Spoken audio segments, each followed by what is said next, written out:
स्वागत है आपका दोस्तों बिहार न्यूज में। मैं हूं फिरदौस गनी, आप देख रहे हैं केडीबी लाइव। दोस्तों आज हो चुका है 31 जुलाई 2026। तो आज की पूरे बिहार की टॉप न्यूज लेकर आए हैं आपके लिए। वीडियो शुरू करने से पहले आपसे एक रिक्वेस्ट है कि अगर आप पहली बार इस चैनल पर आए हैं तो चैनल को सब्सक्राइब करके बेल आइकन को प्रेस कर दीजिए और साथ ही साथ वीडियो को लाइक कर दीजिए, अपने दोस्तों के साथ शेयर भी कीजिए। तो चलिए चलते हैं आज की खबरों की ओर। बिहार में बिजली कनेक्शन की नई दरें लागू, नया रेट जान लीजिए। बिहार में नया बिजली कनेक्शन लेने वाले उपभोक्ताओं के लिए बिजली कंपनियों ने नई सर्विस कनेक्शन दरें लागू कर दी है। बिहार विद्युत विनियामक आयोग की मंजूरी के बाद जारी अधिसूचना के अनुसार अब घरेलू उपभोक्ताओं को प्रति किलोवाट 300 रुपये की दर से शुल्क देना होगा, यानी कि 3 किलोवाट तक के लिए सिंगल फेज कनेक्शन के लिए 900 रुपये का शुल्क निर्धारित किया गया है। वहीं पर इससे अधिक लोड वाले कनेक्शनों के लिए अलग अलग श्रेणियों के अनुसार अतिरिक्त शुल्क लिया जाएगा। नई व्यवस्था के तहत 150 किलोवाट तक के नए बिजली कनेक्शन के लिए सर्विस कनेक्शन शुल्क तय कर दिया गया है। प्रशांत किशोर की डायरेक्ट एंट्री से फंसा पेंच, बीजेपी की साख, जातीय समीकरण और जीत का गणित। दरअसल बिहार की बांकीपुर विधानसभा सीट का उपचुनाव इस बार बेहद दिलचस्प और हाई प्रोफाइल मुकाबले में बदल गया है। जनसुराज के संस्थापक प्रशांत किशोर ने पहली बार सीधे चुनावी मैदान में उतर करके इस सीट को पूरे देश की नजरों में ला दिया है। जब लंबे समय से भाजपा का गर्व मानी जाने वाली बांकीपुर सीट पर अब मुकाबला केवल जीत हार का नहीं बल्कि राजनीतिक साख और भविष्य की राजनीति का भी माना जा रहा है। राजनीतिक विश्लेषकों का मानना है कि प्रशांत किशोर की एंट्री ने चुनावी समीकरण को पूरी तरह से बदल दिया है। भाजपा अपनी परंपरागत पकड़ बनाए रखने की कोशिश में है, जबकि जनसुराज नए वोट बैंक और युवाओं के समर्थन के दम पर बड़ा उलटफेर करने का दावा कर रही है। वहीं पर राष्ट्रीय जनता दल यानी कि आरजेडी भी इस मुकाबले को त्रिकोणीय बनाने की कोशिश में है। ऐसे में जातीय समीकरण, शहरी मतदाता और फिर मतदान प्रतिशत इस चुनाव में सबसे अहम भूमिका निभा सकते हैं। बांकीपुर उपचुनाव के नतीजे को 2026 के बिहार विधानसभा चुनाव का सेमीफाइनल भी माना जा रहा है। बांकीपुर उपचुनाव के नतीजे को 2026 के बिहार विधानसभा चुनाव का सेमीफाइनल भी माना जा रहा है। अगर भाजपा ये सीट बचाने में सफल रहती है तो उसका मनोबल और मजबूत होगा। वहीं पर प्रशांत किशोर की जीत या फिर बेहतर प्रदर्शन उन्हें बिहार की राजनीति में नया मजबूत विकल्प के रूप में स्थापित कर सकता है। यही वजह है कि इस सीट पर पूरे राज्य की नजरें टिकी हुई है और परिणाम का इंतजार राजनीतिक दलों के साथ साथ आम जनता भी कर रही है। सीएम सम्राट चौधरी के 7 बड़े फैसले, बिहार वासियों के लिए बड़ी खुशखबरी। दरअसल बात यह है कि बिहार के मुख्यमंत्री सम्राट चौधरी ने सरकार के शुरुआती कार्यकाल में कई महत्वपूर्ण फैसले लिए हैं, जिन्हें आम जनता के लिए बड़ी राहत और फिर विकास की दिशा में अहम कदम माना जा रहा है। यह सरकार ने शिक्षा, स्वास्थ्य, कानून व्यवस्था, कृषि, बुनियादी ढांचे और प्रशासनिक सुधारों से जुड़े कई निर्णय लिए हैं। इन फैसले का उद्देश्य सरकारी सेवाओं को अधिक प्रभावी बनाना और लोगों को बेहतर सुविधाएं उपलब्ध कराना है। वहीं पर सरकार की प्रमुख निर्णयों में किसानों के लिए नई योजनाएं, पुलिस व्यवस्था में सुधार, शिक्षकों के स्थानांतरण की नई नीति, सरकारी स्कूलों में अनुशासन को मजबूत करने के कदम, आधारभूत संरचना के विकास और फिर प्रशासनिक प्रक्रिया को आसान बनाने जैसे फैसले शामिल हैं। सरकार का दावा है कि इन निर्णयों से विकास कार्यों में तेजी आएगी और आम लोगों को सीधे लाभ मिलेगा। मुख्यमंत्री ने कहा है कि सरकार का लक्ष्य विकास कार्यों को तेज गति से आगे बढ़ाना और जनहित से जुड़े फैसले को समय पर लागू करना है। आने वाले समय में भी जनता के हित में कई नई योजनाएं और फिर फैसले लागू किए जाएंगे, जिससे बिहार के विकास को नई दिशा मिल सकती है। किसानों की चमकेगी किस्मत, बिहार सरकार ने दी एक बड़ी खुशखबरी। दरअसल बात है कि बिहार सरकार ने किसानों को बड़ी राहत देते हुए कृषि को बढ़ावा देने के लिए नई सहायता योजना की घोषणा कर दी है। योजना के तहत किसानों को कृषि उपकरणों और फिर आधुनिक खेती से जुड़ी सुविधाओं पर 75% तक की अनुदान देने का प्रावधान किया गया है। यह सरकार का उद्देश्य खेती की लागत कम करना, आधुनिक तकनीकी को बढ़ावा देना और किसानों की आय में वृद्धि करना है। कृषि विभाग के अनुसार योजना का लाभ लेने के लिए किसानों को निर्धारित पोर्टल पर आवेदन करना होगा। पात्र किसानों को चयनित कृषि यंत्रों और उपकरणों की खरीद पर अनुदान सीधे उपलब्ध कराया जाएगा। सरकार का मानना है कि इससे छोटे और फिर सीमांत किसानों को आधुनिक खेती अपनाने में मदद मिलेगी और उत्पादन बढ़ेगा। वहीं पर सरकार ने किसानों से समय पर आवेदन करने और फिर योजना का अधिकार से अधिक लाभ उठाने की अपील की है। कृषि विशेषज्ञों का कहना है कि यदि किसान आधुनिक तकनीक और फिर सरकारी योजनाओं का लाभ उठाते हैं तो फिर इससे उनकी आमदनी बढ़ेगी और फिर साथ ही साथ राज्य के यानी कि बिहार के कृषि वही हुआ जो सोनम वांगचुक चाहते थे। सीजेपी के एक मुराद सरकार ने रखी अधूरी। दरअसल बात यह है कि केंद्र सरकार ने सीजेपी आंदोलन और फिर उससे जुड़े प्रदर्शनकारियों को लेकर के बड़ा फैसला लिया है। सरकार ने घोषणा की है कि शांतिपूर्ण प्रदर्शन में शामिल लोगों के खिलाफ कोई भी कानूनी कार्रवाई नहीं की जाएगी। ये मांग सामाजिक कार्यकर्ता सोनम वांगचुक भी लगातार उठा रहे थे। हालांकि सरकार ने यह भी स्पष्ट कर दिया है कि जिन लोगों की आपराधिक पृष्ठभूमि है या फिर जिन पर गंभीर आरोप हैं, उन्हें इस राहत का लाभ नहीं मिलेगा। यही वह बिंदु है जहां पर सोनम वांगचुक और सीजेपी की मांगे में अंतर सामने आया है। वांगचुक ने केवल शांतिपूर्ण प्रदर्शनकारियों को राहत देने की बात कही थी, जबकि सीजेपी चाहता था कि आंदोलन से जुड़े सभी लोगों के खिलाफ दर्ज कार्रवाई वापस ली जाए। जब सरकार ने वांगचुक की मांग के अनुरूप फैसला लिया, लेकिन सीजेपी की ये मांग पूरी तरह से स्वीकार नहीं है। जब वहीं पर सरकार के फैसले के बाद आंदोलन से जुड़े अधिकांश प्रदर्शनकारियों को राहत मिलने का रास्ता साफ हो गया है, जबकि आपराधिक मामलों से जुड़े लोगों पर जांच और कानूनी कार्रवाई जारी रहेगी। इस फैसले को लेकर के अलग अलग प्रतिक्रियाएं सामने आ रही है और अब आगे की कार्रवाई पर भी सभी की नजरें टिकी हुई है। बांकीपुर के 3 सर्वे में प्रशांत किशोर की जीत, भाजपा और नितिन का किला बचेगा। दरअसल बात यह है कि बांकीपुर विधानसभा उपचुनाव के मतदान के बाद सामने आए 3 प्रमुख एग्जिट पोल में जनसुराज के संस्थापक प्रशांत किशोर को बढ़त मिलने का अनुमान लगाया गया है। जी हां, जनमत पोल, डीवी रिसर्च और पोल पंडित समेत कई सर्वेक्षणों में प्रशांत किशोर को भाजपा उम्मीदवार नीरज कुमार सिन्हा से आगे दिखाया गया है। हालांकि ये केवल एग्जिट पोल के अनुमान है और अंतिम फैसला मतगणना के बाद ही सामने आएगा। वहीं पर सर्वेक्षणों के अनुसार मुख्य मुकाबला भाजपा और जनसुराज के बीच माना जा रहा है, जबकि आरजेडी तीसरे स्थान पर रह सकती है। भाजपा ने एग्जिट पोल के दावे को खारिज करते हुए अपनी जीत का भरोसा जताया है। वहीं पर जनसुराज का कहना है कि जनता ने बदलाव के पक्ष में मतदान किया है और इसका असर परिणाम में दिखाई देगा। वहीं पर अब सभी की निगाहें 3 अगस्त को होने वाली मतगणना पर टिकी है। या उसी दिन यह स्पष्ट होगा कि एग्जिट पोल के अनुमान सही साबित होते हैं या नहीं। राजनीतिक जानकारों का मानना है कि बांकीपुर उपचुनाव का परिणाम बिहार की राजनीति के लिए काफी अहम माना जा रहा है और इसके दूरगामी राजनीतिक संकेत भी निकाले जा रहे हैं। 1 अगस्त से देश में लागू हो जाएंगे 5 बड़े बदलाव। दरअसल बात है कि 1 अगस्त से देश भर में कई महत्वपूर्ण बदलाव लागू होने जा रहे हैं, जिनका सीधा असर आम लोगों की जेब और फिर रोजमर्रा की जिंदगी पर पड़ सकता है। हर महीने की तरह इस बार भी एलपीजी गैस सिलेंडर की कीमतों की समीक्षा होगी। इसके अलावा बैंकिंग, यूपीआई, क्रेडिट कार्ड और फिर अन्य वित्तीय सेवाओं से जुड़े कुछ नियमों में भी बदलाव लागू हो सकते हैं। इसके साथ ही विभिन्न सरकारी और फिर वित्तीय संस्थानों की ओर से जारी नई व्यवस्थाएं भी प्रभावी होगी। कई बैंक अपने सेवा शुल्क और क्रेडिट कार्ड से जुड़े नियमों में बदलाव लागू कर सकते हैं। वहीं पर डिजिटल भुगतान और फिर अन्य सेवाओं से जुड़े कुछ नए प्रावधान भी 1 अगस्त से प्रभावी होने की संभावना है। ऐसे में लोगों को अपने बैंक और फिर सेवा प्रदान की ओर से जारी सूचना पर नजर रखने की सलाह दी गई है। विशेषज्ञों का कहना है कि हर महीने लागू होने वाले इन बदलावों की जानकारी पहले से रखना जरूरी है, ताकि किसी भी प्रकार की असुविधा से बचा जा सके। एलपीजी की नई कीमतें, बैंकिंग नियमों और फिर अन्य वित्तीय बदलाव की आधिकारिक घोषणा संबंधित संस्थाएं 1 अगस्त से लागू करेगी। बिहार में क्लास में मोबाइल ले जाने पर रोक, शिक्षा मंत्री ने टीचरों को दिया सख्त निर्देश। दरअसल बात है कि बिहार के शिक्षा मंत्री मिथिलेश तिवारी ने सरकारी स्कूलों में पढ़ाई की गुणवत्ता सुधारने के लिए बड़ा निर्देश जारी किया है। उन्होंने कहा है कि शिक्षक कक्षा में मोबाइल फोन लेकर के नहीं आए जाएंगे। यदि किसी शिक्षक के पास मोबाइल है तो फिर उसे कक्षा में प्रवेश करने से पहले प्रधानाध्यापक के पास जमा करना होगा। जहाँ शिक्षा मंत्री का कहना है कि मोबाइल के इस्तेमाल से पढ़ाई बाधित होती है और छात्रों का ध्यान भी प्रभावित होता है। शिक्षा मंत्री ने अधिकारियों को निर्देश दिया है कि इस आदेश का सख्ती से पालन कराया जाए। जब उन्होंने कहा है कि शिक्षक विद्यालय में पूरी गंभीरता से के साथ कार्य करें और फिर कक्षा के दौरान किसी भी प्रकार का मोबाइल का उपयोग न करें। सरकार का उद्देश्य इसको विद्यालयों में अनुशासन बढ़ाना और फिर विद्यार्थियों को बेहतर शैक्षणिक माहौल उपलब्ध कराना है। शिक्षा विभाग का मानना है कि इस फैसले से कक्षाओं में पढ़ाई पर अधिक ध्यान दिया जा सकेगा और विद्यार्थियों की सीखने की प्रक्रिया बेहतर होगी। विभाग ने सभी स्कूलों से निर्देश का पालन सुनिश्चित करने को कहा है। आने वाले दिनों में इस व्यवस्था की निगरानी भी की जाएगी और लापरवाही मिलने पर आवश्यक कार्रवाई भी की जा सकती है। बांकीपुर का फैसला ईवीएम में कैद, किसका दावा होगा सही? बीजेपी, आरजेडी और पीके तीनों बोले हम ही जीतेंगे। दरअसल बात है कि पटना की बांकीपुर विधानसभा सीट पर उपचुनाव के लिए मतदान शांतिपूर्ण ढंग से संपन्न हो गया है और सभी की निगाहें 3 अगस्त को होने वाली मतगणना पर टिकी हुई है। जब मतदान खत्म होने के साथ ही जनता का फैसला ईवीएम में कैद हो गया है। इस हाई प्रोफाइल मुकाबले में भाजपा, आरजेडी, अर्जुन सुराज के संस्थापक प्रशांत किशोर सभी ने अपनी अपनी जीत का दावा किया है। राजनीतिक दलों का कहना है कि उन्हें मतदाताओं का भरपूर समर्थन मिला है। भाजपा इस सीट को अपने कब्जे में बनाए रखने का दावा कर रही है। वहीं पर आरजेडी को विश्वास है कि जनता बदलाव के पक्ष में मतदान कर चुकी है। दूसरी ओर प्रशांत किशोर ने भी अपनी पार्टी के प्रदर्शन को लेकर के भरोसा जताया है और इसे बिहार की राजनीति के लिए अहम चुनाव बताया है। अब सभी की नजरें मतगणना के दिन पर हैं। वहीं पर अब सभी की नजरें मतगणना के दिन पर है, जब ईवीएम खुलने के साथ ये साफ हो जाएगा कि किस दल का दावा सही साबित हुआ।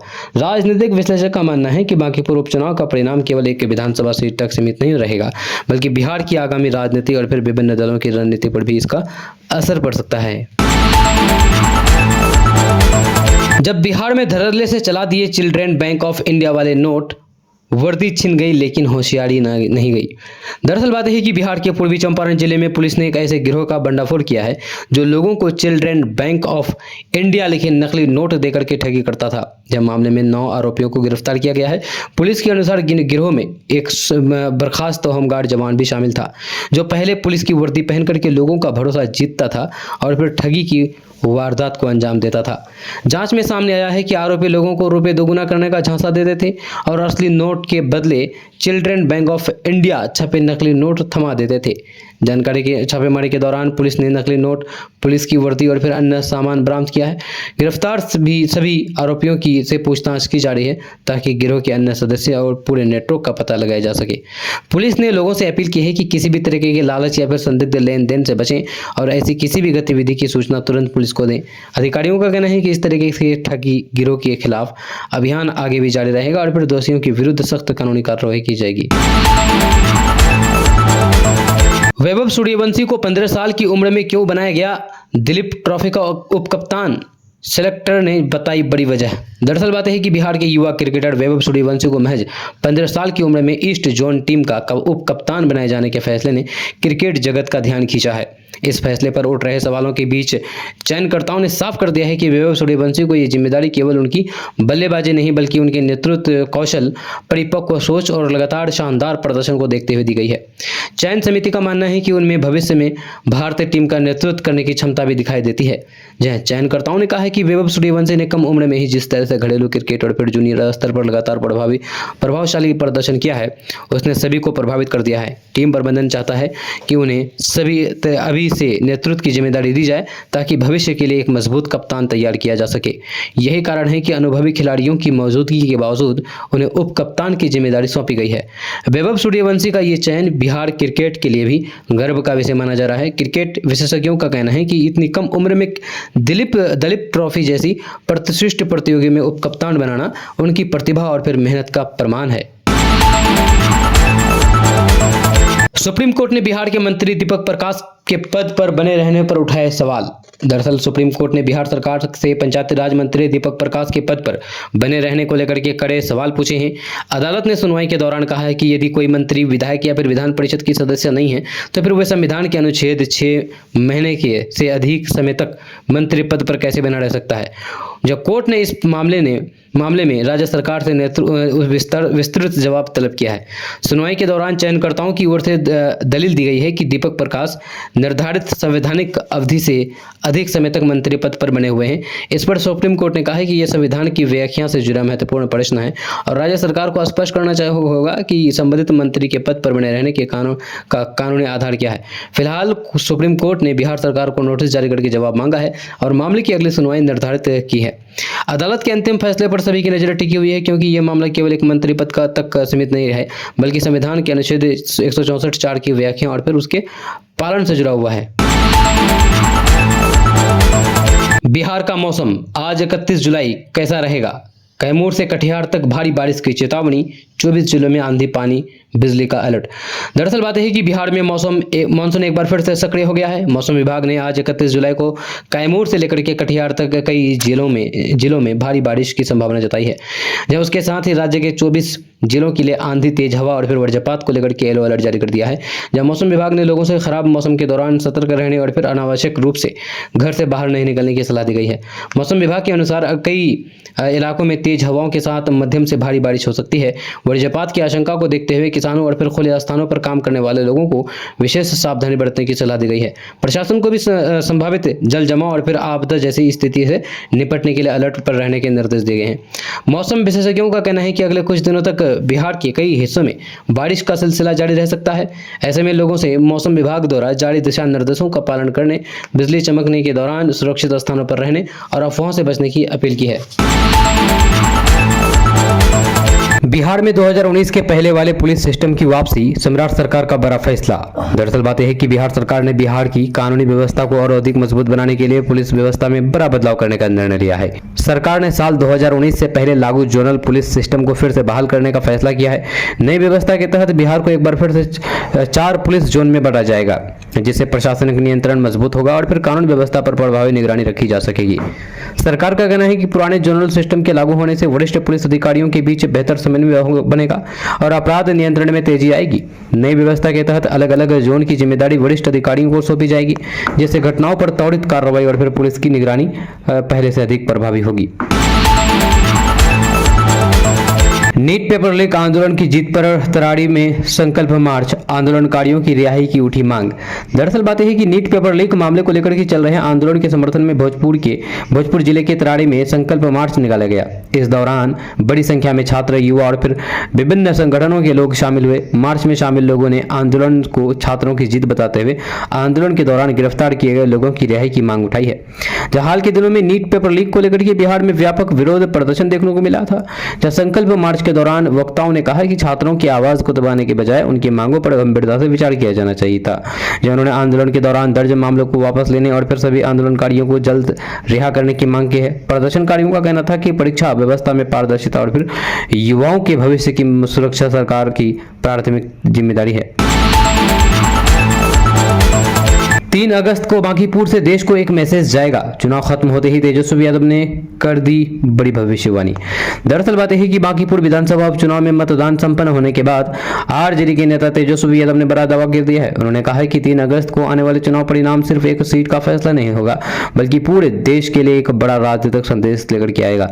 तेजस्वी यादव ने भरोसा जताया है कि जनता बदलाव के पक्ष में मतदान कर चुकी है और इसका असर नतीजों में साफ दिखाई देगा। तेजस्वी यादव ने चुनाव प्रचार में जनता के मिले समर्थन का जिक्र करते हुए कहा कि लोगों ने महंगाई, बेरोजगारी और फिर युवाओं के मुद्दे पर अपनी राय मतदान के जरिए वक्त की है।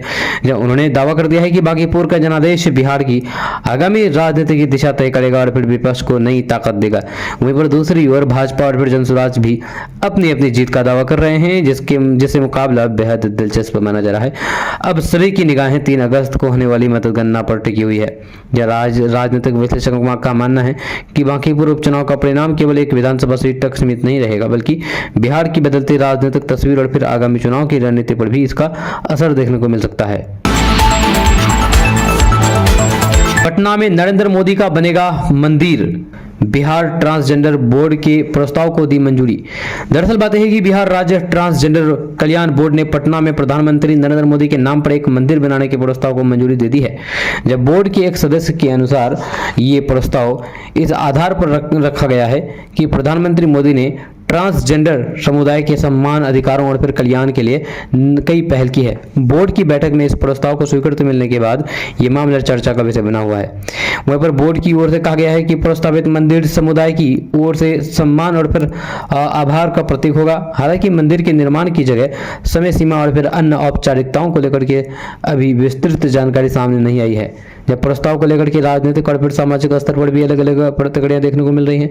इस प्रस्ताव के सामने आने के बाद ये मुद्दा पूरे देश में चर्चा का विषय बन गया है। कुछ लोगों ने इसे ट्रांसजेंडर समुदाय की भावनाओं की अभिव्यक्ति बताया है, जबकि कुछ ने इस पर अलग अलग राय व्यक्त की है। फिलहाल बोर्ड की मंजूरी के बाद आगे की प्रक्रिया पर सभी की नजरें बनी हुई है। बिहार में सबसे पहले होगा सामान्य शिक्षकों का हस्तांतरण, पहले और दूसरे नंबर पर आएगी इनकी बारी। दरअसल बात है कि बिहार में शिक्षकों के हस्तांतरण की प्रक्रिया नई नियमावली के तहत शुरू हो गई है, जहां शिक्षा विभाग के ने हस्तांतरण के लिए प्राथमिक क्रम तय किया है, जिसके अनुसार सबसे पहले समायोजन और युक्तिकरण से जुड़े मामलों का निपटारा किया जाएगा। इसके बाद पारस्परिक हस्तांतरण की प्रक्रिया पूरी होगी।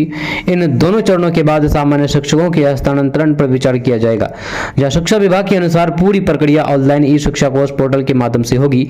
जब पहले चरण में ऐसे मामलों को प्राथमिकता दी जाएगी जहां पर शिक्षकों की संख्या का संतुलन बनाना आवश्यक है। या दूसरे चरण में आपसी सहमति से हस्तांतरण करने वाले शिक्षकों के आवेदन पर कार्रवाई होगी। इसके बाद तीसरे और फिर अंतिम चरण में सामान्य हस्तांतरण के लिए आवेदन लिए जाएंगे और फिर रिक्त यानी कि खाली पदों के आधार पर पोस्टिंग की जाएगी। सोलर पैनल को टॉर्च से चार्ज करता दिखा शख्स, बिहार का ये अजीब नजारा देख यूजर्स ने पकड़ लिया माथा। दरअसल बात है कि बिहार से जुड़ा एक वीडियो इन दिनों सोशल मीडिया पर तेजी से वायरल हो रहा है। वीडियो में एक व्यक्ति रात के समय टॉर्च की रोशनी से सोलर पैनल पर डालता हुआ दिखाई दे रहा है। इस वीडियो को देखकर के कई यूजर्स ने दावा कर दिया है कि वे टॉर्च से सोलर पैनल को चार्ज करने की कोशिश कर रहा है। वीडियो वायरल होने के बाद लोगों ने इस पर हैरानी जताते हुए तरह तरह की प्रतिक्रिया दी है। हालांकि वीडियो में वास्तव में क्या हो रहा है इसकी स्वतंत्र पुष्टि नहीं हुई है। सोशल मीडिया पर कुछ लोगों ने इसे मजाक बताया तो फिर कुछ ने इसे तकनीकी जानकारी की कमी का उदाहरण दिया है।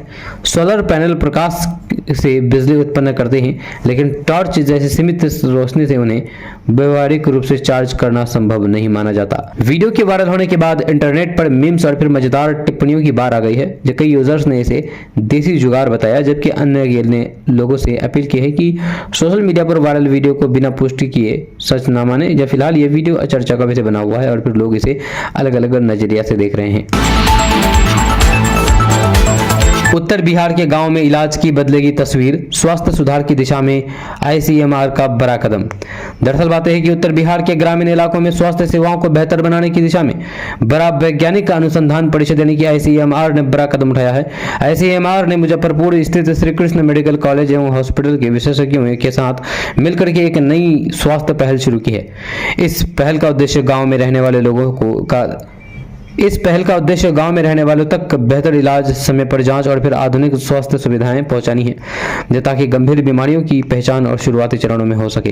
वहीं पर इस योजना के तहत ग्रामीण क्षेत्र में स्वास्थ्य संबंधित आंकड़े जुटाए जाएंगे, जहां लोगों की नियमित स्वास्थ्य जांच होगी और बीमारियों की रोकथाम पर विशेष ध्यान दिया जाएगा। विशेषज्ञों का मानना है कि इस पहल से गाँव में स्वास्थ्य सेवाओं की गुणवत्ता में सुधार होगा और मरीजों को इलाज के लिए बड़े शहरों की ओर कदम जाना पड़ेगा। साथ ही स्थानीय स्वास्थ्य कर्मियों को भी आधुनिक तकनीक और फिर उपचार पद्धति का प्रशिक्षण दिया जाएगा। आईसीएमआर और फिर स्वास्थ्य विभाग का कहना है कि इस पहल से उत्तर बिहार के लाखों ग्रामीणों को सीधा लाभ मिलेगा। भविष्य में इस मॉडल को राज्य के अन्य जिलों में भी लागू करने की योजना है। प्रशांत किशोर से बहस करने वाली एसपी ममता कल्याणी कौन है? वायरल वीडियो के बाद चर्चा में आई महिला अधिकारी। दरअसल बात है कि बांकीपुर विधानसभा उपचुनाव के दौरान जनसुराज के संस्थापक प्रशांत किशोर और फिर पटना सेंट्रल सिटी की एसपी ममता कल्याणी के बीच हुई तीखी बहस का वीडियो सोशल मीडिया पर तेजी से वायरल हो रहा है। वीडियो सामने आने के बाद लोग ये जानना चाहते हैं कि आखिर ममता कल्याणी कौन है और उनकी प्रशासनिक पृष्ठभूमि क्या है। इस घटना के बाद वह पूरे बिहार में चर्चा का विषय बन गई है। ममता कल्याणी भारतीय पुलिस सेवा यानी कि आईपीएस की अधिकारी हैं और वर्तमान में पटना सेंट्रल सिटी की पुलिस अधीक्षक यानी कि एसपी के पद पर तैनात हैं। अपनी सख्त कार्यशैली, अनुशासन और फिर कानून व्यवस्था को लेकर के सक्रिय भूमिका के कारण उनकी पहचान एक तेज तर्रार अधिकारी के रूप में होती है। बांकीपुर उपचुनाव के दौरान चुनावी ड्यूटी निभाते समय उनकी प्रशांत किशोर से हुई बहस का वीडियो सामने आने के बाद उनकी कार्यशैली एक बार फिर से चर्चा में आ गई है। हालांकि इस पूरे घटनाक्रमों को लेकर के राजनीतिक और फिर प्रशासनिक स्तर पर अलग अलग प्रतिक्रियाएं सामने आ रही है। सोशल मीडिया पर भी लोग वीडियो को लेकर के अपनी अपनी राय व्यक्त कर रहे हैं। फिलहाल चुनावी माहौल के बीच ये वीडियो काफी चर्चा में है और ममता कल्याणी का नाम सुर्खियों में बना हुआ है। बिहार में गैर मजरूआ जमीन की खरीद बिक्री पर लगेगी रोक, सॉफ्टवेयर खुद रिजेक्ट करेगा रजिस्ट्री। दरअसल बात है कि बिहार सरकार जमीन रजिस्ट्री प्रक्रिया को और अधिक पारदर्शी बनाने की दिशा में बड़ा कदम उठा रही है। नई व्यवस्था के तहत गैर मजरूआ यानी कि सरकारी जमीन की खरीद बिक्री पर प्रभावी रोक लगाने के लिए रजिस्ट्री सॉफ्टवेयर को अपडेट किया जा रहा है। यदि कोई व्यक्ति सरकारी या फिर गैर मजरूआ जमीन की रजिस्ट्री कराने का प्रयास करेगा तो फिर सॉफ्टवेयर खुद ही ऐसे आवेदन को रिजेक्ट कर देगा।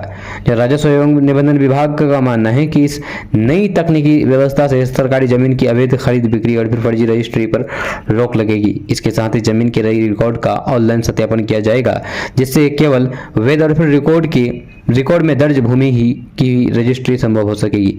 इससे आम लोगों को भी विवादित या फिर सरकारी जमीन खरीदने से बचाने में मदद मिलेगी।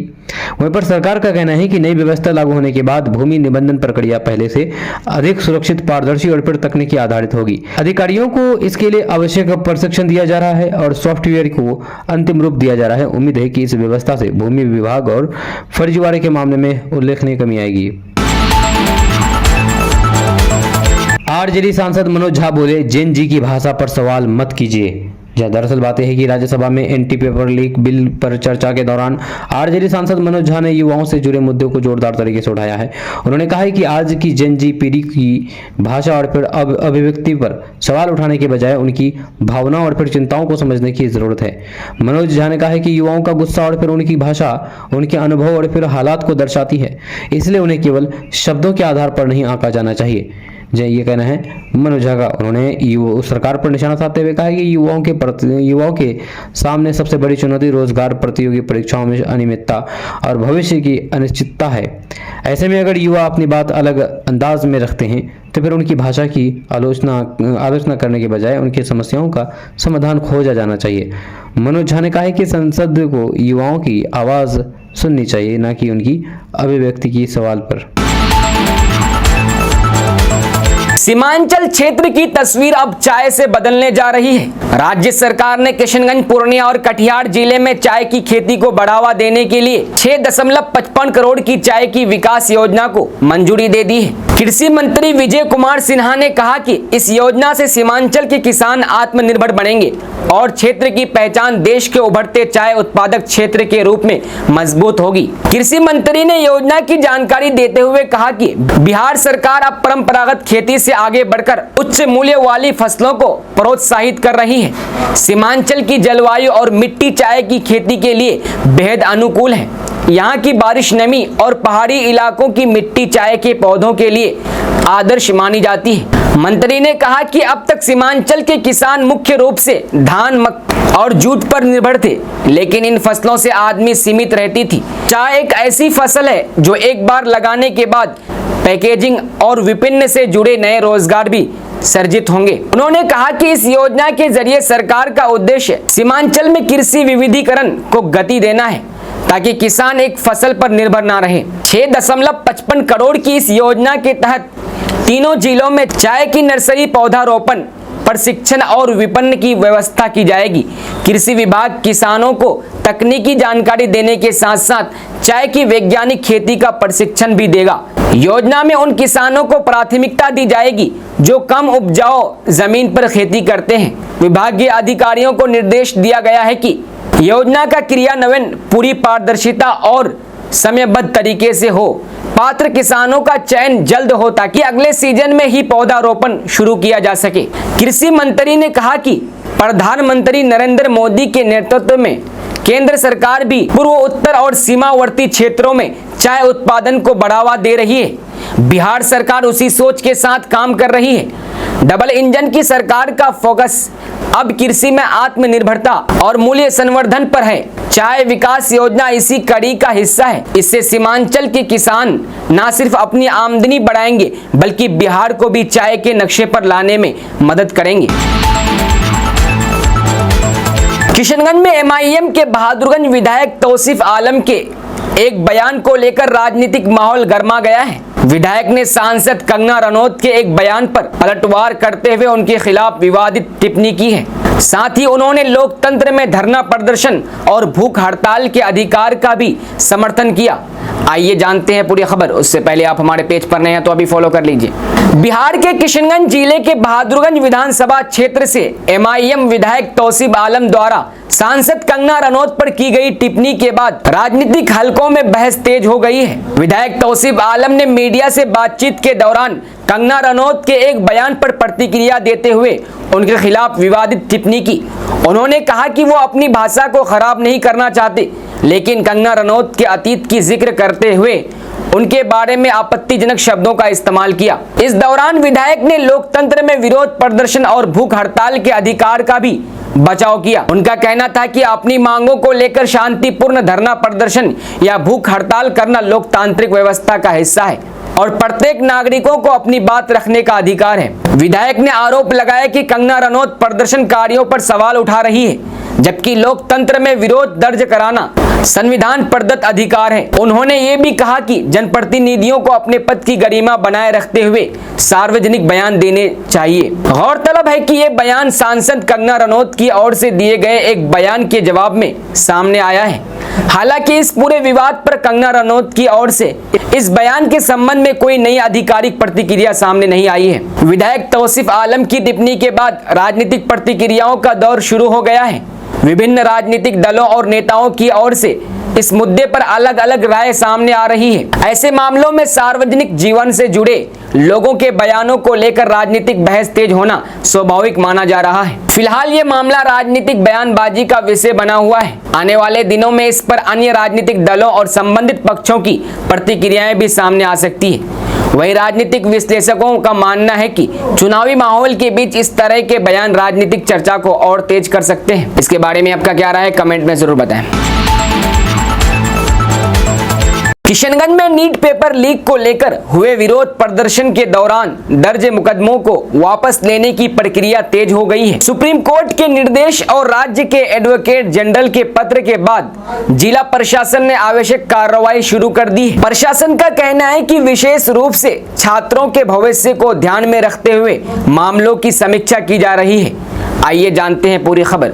उससे पहले आप हमारे पेज पर नए हैं तो अभी फॉलो कर लीजिए। किशनगंज जिले में नीट पेपर लीक मामले को लेकर हुए विरोध प्रदर्शनों के दौरान दर्ज मुकदमों की समीक्षा और उन्हें वापस लेने की प्रक्रिया तेज हो गई है। सुप्रीम कोर्ट के निर्देशों के अनुपालन में राज्य के एडवोकेट जनरल द्वारा जारी पत्र के बाद जिला प्रशासन ने इस दिशा में कार्रवाई शुरू कर दी है। जानकारी के अनुसार एडवोकेट जनरल के निर्देश मिलने के बाद जिलाधिकारी नवीन कुमार ने जिले के मुख्य लोक अभियोजक को पत्र भेजकर सुप्रीम कोर्ट की गाइडलाइन का तत्काल पालन सुनिश्चित करने का निर्देश दिया है। इसके साथ ही इस पत्र की प्रतिलिपि पुलिस अधीक्षक, अनुमंडल पुलिस अधिकारी और अन्य संबंधित अधिकारियों को भी भेजी गई है ताकि आवश्यक कानूनी प्रक्रिया समय पर पूरी की जा सके। प्रशासन का विशेष ध्यान उन छात्रों पर है जिनके खिलाफ प्रदर्शन के दौरान मामले दर्ज किए गए थे।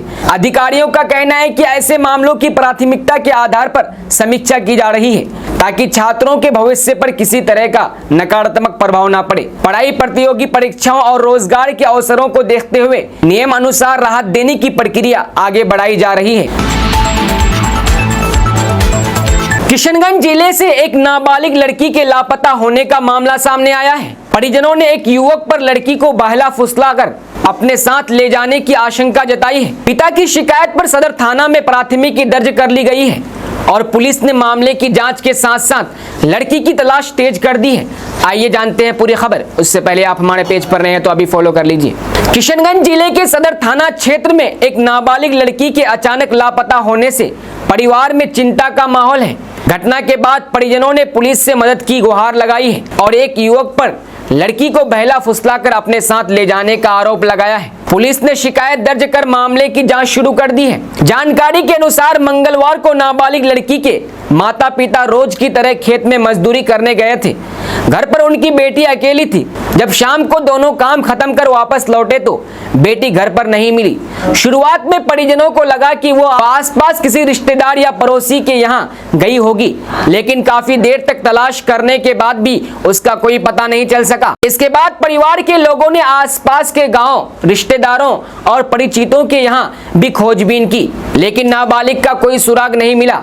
लगातार तलाश के बावजूद सफलता नहीं मिलने पर परिजनों ने पुलिस से संपर्क किया। पीड़ित पिता ने सदर थाना पहुंचकर लिखित शिकायत दी। अपने आवेदन में उन्होंने आशंका आशंका जताई कि एक युवक उनकी बेटी को बहला फुसलाकर अपने साथ ले गया है। शिकायत मिलने के बाद पुलिस ने भारतीय न्याय संहिता की संबंधित धाराओं के तहत प्राथमिकी दर्ज कर जांच शुरू कर दी है।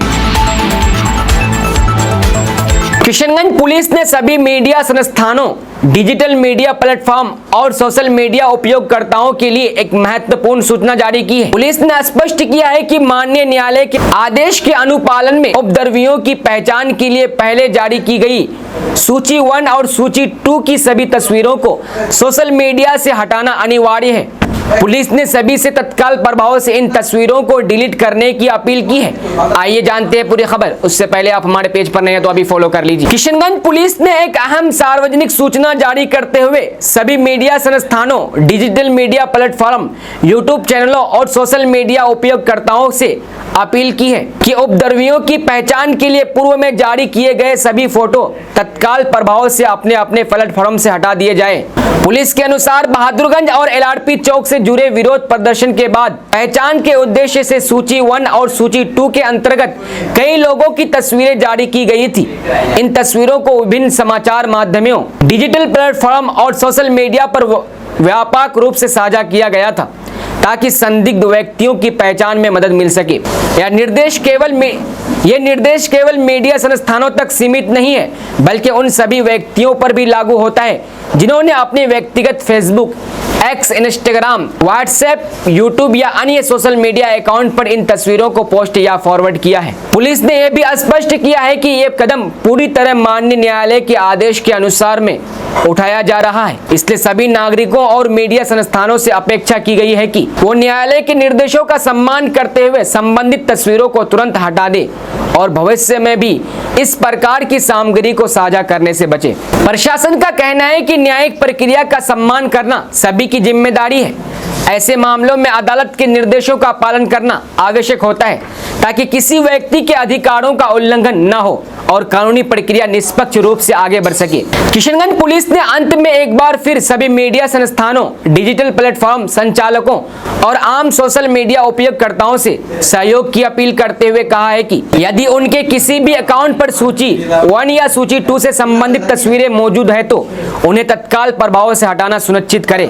इस संबंध में सभी से जिम्मेदारी और संवेदनशीलता के साथ न्यायालय के आदेश का पालन करने का आग्रह किया गया है। इसके बारे में आपका क्या राय है, कमेंट में जरूर बताएं।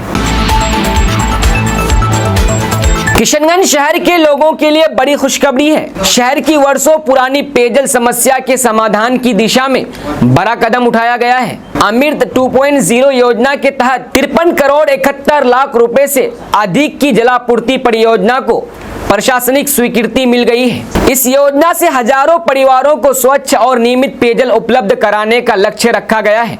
आइए जानते हैं पूरी खबर। उससे पहले आप हमारे पेज पर नए हैं तो अभी फॉलो कर लीजिए। केंद्र प्रायोजित अटल नवीनकरण एवं शहरी परिवर्तन मिशन यानी अमृत 2.0 के तहत 47,500 रुपए की जलापूर्ति परियोजना को मंजूरी मिल गई है। बताया गया है कि बिहार सरकार के भूमि सुधार एवं राजस्व मंत्री डॉक्टर दिलीप कुमार जायसवाल की पहल पर इस परियोजना को प्रशासनिक स्वीकृति प्रदान की गई है। 3,892 नए घरेलू जल कनेक्शन उपलब्ध कराए जाएंगे, जिससे बड़ी संख्या में परिवारों को नियमित और शुद्ध पेयजल मिल सकेगा।